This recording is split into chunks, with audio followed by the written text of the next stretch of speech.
Hello, everybody, and welcome to another episode of Casual Caffeinated Conversations. I have my coffee, as always, and I'm joined by Karius. And if I said the last name wrong, I'm sorry, and I'm doing this with everyone because I'm like, I have to get to figure out how to say everybody's last names without making mistakes. Welcome, and thank you so much for coming. How are you today? I am great. Thank you so much for having me. Good, and thank you so much for this shirt. I got to show everybody. Kelly makes these awesome shirts that say, I will not bully, pink shirt day every day. Please make sure you check her website out. It's amazing. No such thing as a bully.com. Thank you so much. These are great. I can't wait to wear it next year for pink shirt day. And then I love that it says pink shirt day is every day. Yeah. Thank you for that. I keep wearing it. I wear it any day. Good. And we should be. We shouldn't just be wearing things on one day. Bullying is something we need to nip in the butt now. Same with mental health. And that's why we're here today. We need to keep the conversation alive every single day, not just once a year. So that's what we're doing this year. And I'm really excited. So we're going to play a game first. Yes. Are you ready?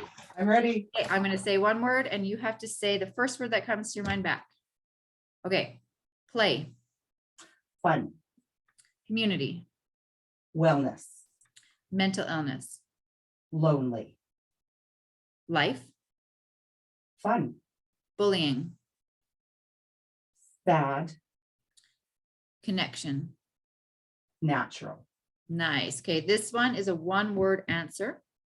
Why is mental health a hard, scary, uncomfortable topic to talk about? Identification. Nice word.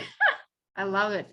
This question is so fun. And it's a hard question, right? Because it is a really uncomfortable topic to talk about all of the time, but everybody has had a different word to answer this question.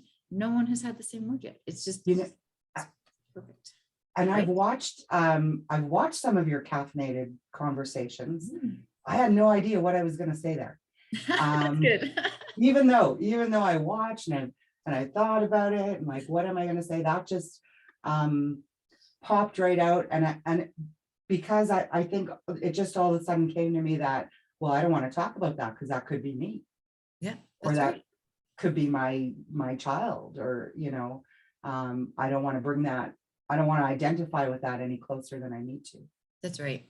And it's a good answer. So this one could be a long answer. How can someone ask for help when they don't know how? Yeah, that is so tricky. Yeah. My initial response is just anyway, just don't worry about the delicacies of it. Just as blunt as possible. I need help. Right. And it's not a sign of weakness to ask for help, as Jade Alberts would say, and we need to keep pushing that forward, right? It's so important to ask for help. And I really believe if you can't, then write it down on a piece of paper and hand it to someone.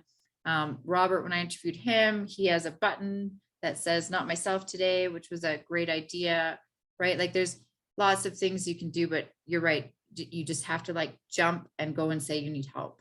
And then the other piece of that, I think, falls on sort of community responsibility. Like when somebody can't verbally ask for help, their actions usually show. That's right. And or there's we have to pay attention, right? Yeah. Yeah. And I think we also need to learn that when we're very trained to say, how are you today?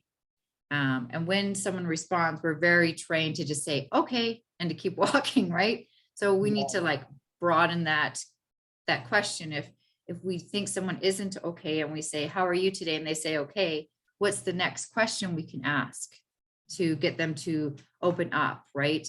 And one of my favorites is, and Tara Adams says this all of the time, you say, how are you today? And you say, good. And then she waits about 5 minutes into the conversation and she goes, so how are you really? And I'm always like stop doing that. Because then you're like, oh, but it allows you a safe place to start somewhere. So I like that part of the conversation. The how are you question really is interesting. And I would like to see the world only use it when we're really asking. That's right. Not as just a quick greeting. That's you right. And know, it's like we're being polite, right? Yeah. We don't really want them to say, I'm not okay, because then we go, Yeah. and we back Yeah. out. Oh, but I have things to do, so I hope you get better fast. Yeah. I mean, Yeah. it Oh, didn't too really bad. need to happen. Yeah. Yeah. You could change the narrative around one line or one thing, what would it be? Oh, well, I mean, that is an easy one for me and absolutely has to do with mental health. So I am changing the narrative around bullying. And so I say we all use bully actions, we all use victim responses. One set of skills solves both. And that's the set of skills that I teach. And so, I think when we put labels on people, whether that is you're a bully, you're a victim, you're mentally ill, whatever it is, we create these boxes for people that there's no need for, because we are little pieces of everything. And that is okay. That's okay. And that is natural. And I'm so excited that you're working on that and you're pushing it out. You have a book, you're out doing courses and teaching people. And I mean, it's so important to keep that conversation alive, and especially with bullying, because there's so many different factors to bullying, right? And it's not a one person problem. It's a community problem, and it's something we all have to work on as a community. Yeah, I think we've, and this is kind of re-envisioning as well, that, I think we've focused our conversations about bullying solely to children in the past. And it really is their parents that need these skills. It's the schools. And, and again, that is like not a judgment at all. That kind of speaks to what we haven't been teaching people. Yeah. And so it's time to get those lessons and, really in front of people in a way that they can absorb and use them. Yeah, I'm so honored to have met you, and I'm glad you're out doing this work. It's super important. So thank you for the work you're doing. One last question. Mm-hmm. My word for the year, as you've heard, is action. And that's why we're doing these podcasts and little conversations around mental health, is because we have to have action every day, which I've learned from people like you. It's every day, not one day a year. So what is your word for the year? My word for the year is manifestation. Nice. Which of course doesn't go without action, but that's the word. And a huge part is what you see behind me is a car that I drive. It's called the kindness card, and people sign it with a Sharpie marker to pledge kindness. And I am manifesting turning that into a camper van and taking No Such Thing as a Bully and the Moment of Kindness Foundation on the road. Perfect. I'm so excited, and I can't wait to see the camper van and sign it. And I love the color. The green car and this color pink are my colors too. And I think it's just fabulous. Thank you so much for joining me today and for having this conversation. And please keep up all the great work that you're doing. Thank you so much for having me.